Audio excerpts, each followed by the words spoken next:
Contractor और ठेकेदार को तजुर्बा होता है तो मकान अच्छा बनता है, वहीं एक अच्छा सिविल इंजीनियर साइट पे विजिट करता है तो मकान में ओरिजिनल मजबूती आती है। अब आप जरा यहाँ देखिए, यहाँ पे क्या हुआ है, ब्रिक वर्क के बाद कॉलम की कास्टिंग हुई है।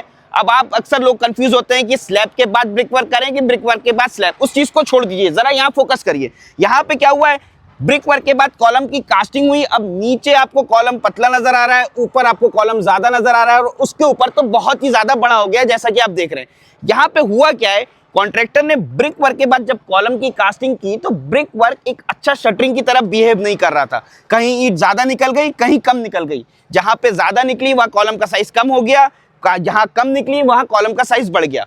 होता क्या है, फ्रेम स्ट्रक्चर में कॉलम और बीम डिजाइन होके आता है, उसका वो साइज होना जरूरी है जो ड्राइंग में मेंशन है। अब जहां पे कॉलम कम हो गया है वहां पे कॉलम की स्ट्रेंथ कम हो गई, और जहां कॉलम का साइज बढ़ गया वह गिट्टी का नुकसान हो गया, ओवर कंक्रीटिंग हो गई। एक चीज और देखिए, यहां पे आप देखेंगे तो यहां पे आपको कॉलम का स्टील नजर आ रहा है, ठीक है।